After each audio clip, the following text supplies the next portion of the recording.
Hey guys, അപ്പോൾ നമുക്ക് ചെറിയൊരു ഗെറ്റ് റെഡി വിത്ത് മീ ആയാലോ? അപ്പോൾ അതിന് വേണ്ടിയിട്ട് നമുക്ക് ചെറിയൊരു സ്ക്രബ് ആകാമെന്ന് കരുതി ഒരു ബ്രൂ കുറച്ച് ഒരു പാക്കറ്റോ അല്ലെങ്കിൽ 2 പാക്കറ്റ് ബ്രൂ എടുത്തിട്ട് അതിൽ കുറച്ച് പഞ്ചസാര ആഡ് ചെയ്തു. കുറച്ച് ചെറിയ ഇളം ചൂടുള്ള പാലാണ് കേട്ടോ ഞാൻ ഒഴിച്ചത്. ആ പാലൊഴിച്ച് മിക്സ് ചെയ്ത് നന്നായിട്ട് മൂക്കിൻ്റെ ആ ഭാഗത്തൊക്കെ നല്ല ബ്ലാക്ക് ഹെഡ്സോ വൈറ്റ് ഹെഡ്സോ ഒക്കെ ഉണ്ടെങ്കിൽ റിമൂവ് ആയി പൊയ്ക്കോളും.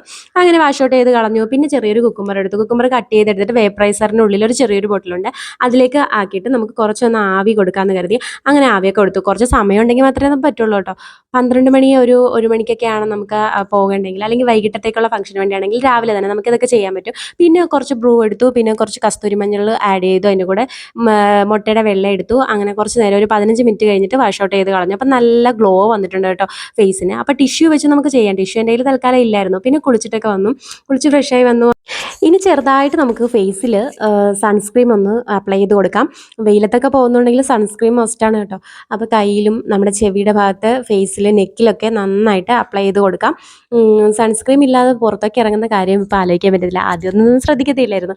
പിന്നെ അത് കഴിഞ്ഞപ്പോഴത്തേക്കും പിന്നെ നന്നായിട്ട് അപ്ലൈ ചെയ്ത് കൊടുത്തതിന് ശേഷം നമുക്ക് ലിപ് ബാം ആണ് ഞാൻ കൂടുതലായിട്ട് യൂസ് ചെയ്യുന്നത്. ലിപ്സ്റ്റിക്ക് എനിക്ക് ചില സമയത്ത് ലിപ്സ്റ്റിക്ക് ഇഷ്ടമല്ല, അപ്പോൾ ലിപ് ബാം ആണ് ഞാൻ കൂടുതലായിട്ട് ഉപയോഗിക്കുന്നത്. പിന്നെ എന്താ ഐബ്രോ ചെയ്ത് കഴിഞ്ഞ് പിന്നെ ഐലൈനർ യൂസ് ചെയ്തു.